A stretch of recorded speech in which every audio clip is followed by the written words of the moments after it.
আসসালামু আলাইকুম viewers, welcome back to my channel. আমি Rabeya Sultana Bibiana's blog and creativity থেকে হাজির হয়ে গিয়েছি নতুন একটি রেসিপি নিয়ে। দেখে বুঝে গিয়েছেন ডিমের সমাহার। জি হ্যাঁ, আজ ডিমের কোরমা তৈরি করব। তো ডিমের কোরমা তৈরি করা আমরা অনেকেই জানি, অনেকে জানেন না। তো চলুন শুরু করি কী কী আমি ব্যবহার করেছি। দারচিনি, এলাচি, তেজপাতা নিয়ে নিয়েছি, ঘি নিয়েছি, সয়াবিন তেল, পেঁয়াজ কুচি, পেঁয়াজ বেরেস্তা, পেঁয়াজ বাটা, কাঁচামরিচ বাটা, বাদাম বাটা, কিশমিশ বাটা আর জিরার গুঁড়া, মরিচের গুঁড়া, সামান্য একটু গরম মশলার গুঁড়া। এখানে ডিম সেদ্ধ করে ছিলে নিয়েছি কাজের সুবিধার্থে। কড়াইতে তেল দিয়ে দিয়েছি আর এখন ডিমগুলো ভেজে নেব। যেহেতু ডিমের কোরমা অনেকে হলুদ ব্যবহার করে না, আবার অনেকে চাইলে দিতে পারে, তবে স্বভাবত যেটা নর্মাল আমরা ডিমের কোরমাতে হলুদটা ব্যবহার করি না। তাই আমি এখানে ডিমে এক ফোঁটাও হলুদ দিচ্ছি না, জাস্ট একটু লবণ ছিটা দিয়ে ভেজে নিচ্ছি। ডিমের গায়ে যখন একটু হালকা হালকা লাল লাল কালার হয়ে আসবে তখন তুলে নেবেন। যারা নতুন গৃহিণী কিংবা ব্যাচেলর ভাইরা বিদেশে থাকেন, পারেন না, তারা অবশ্যই একবার হলেও চেষ্টা করবেন শর্টকাট রেসিপি। এখানে এখন অল্প যে তেল ছিল সেই তেলের মধ্যে আমি ঘি দিয়ে নিয়েছি। আসলে কোরমা জাতীয় কিংবা রোস্ট জাতীয় এই ধরনের রেসিপিতে আমরা স্বাভাবিকভাবে ঘি ব্যবহার করি, তাহলে গ্রানটা অনেক সুন্দর আসে। এখানে ঘির মধ্যে আমি পেঁয়াজ কুচি দিয়ে নিয়েছি। ভালো মতো করে পেঁয়াজ কুচিগুলো যখন একটু লাল লাল হয়ে আসবে তখন আমি দিয়ে দিয়েছি পেঁয়াজ বাটা। তার কারণ হচ্ছে পেঁয়াজ বাটা দিলে আমাদের যে গ্রেভিটা এটা একটু ঘন হবে। আর যুক্ত করেছি কাঁচামরিচ বাটা, ধনেপাতা বাটা। এখানে আমি আগ থেকেই ব্লেন্ডারে ব্লেন্ড করে নিয়েছি, আপনারা করে নেবেন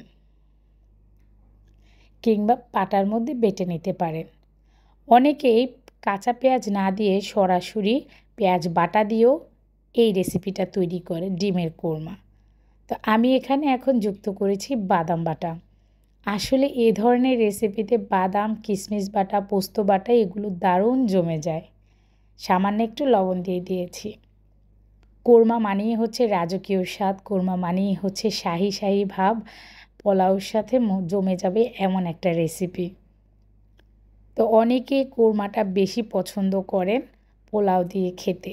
তো আজকে আমি পোলাওর জন্যে কোরমাটা তৈরি করছি, ডিমের কোরমা। এখানে এখন আমি দিয়ে দিয়েছি দারচিনি, এলাচি, লবঙ্গ, গরম মশলাগুলা। আর অপোজিট যেগুলো ছিল জিরার গুঁড়া, মরিচের গুঁড়া আর একটু গরম মশলা গুঁড়া, সেগুলোও দিয়ে দিয়েছি।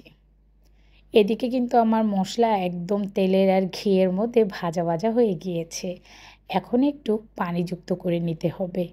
ভিউয়ার্স, কালারটা দেখেন কি সুন্দর, অনেক সুন্দর কালার এসেছে। তো আমি দিয়ে দিয়েছি আমার ঘরে থাকা যে উপকরণগুলো ছিল তা দিয়েই কিন্তু আমার আজকে ডিমের কোরমা রেসিপি। আমি এখানে টক দই আজকে ব্যবহার করিনি, একদম ঘরোয়া যেটাই আছে সেটা দিয়ে নেমে পড়বেন। পানি দেওয়ার পরে অপেক্ষা করব ফুটে ওঠা পর্যন্ত। যখন মশলাটা কষানো হয়ে গিয়েছে, উপরের দিকে একটু তেল ভেসে এসেছে, ঠিক তখনই আমি এখানে সেদ্ধ করে ভেজে রাখা যে ডিমগুলো ছিল সেগুলো দিয়ে দিব।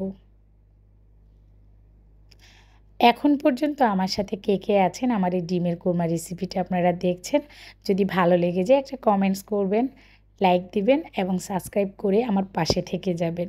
পুরাতন আপু ভাইয়েরা কমেন্টস করে আমার পাশে থাকবেন নিত্য নতুন রেসিপি পাওয়ার জন্য। আমরা সবাই কম বেশি রান্না কিংবা কম বেশি আইটেম তৈরি করতে পারি।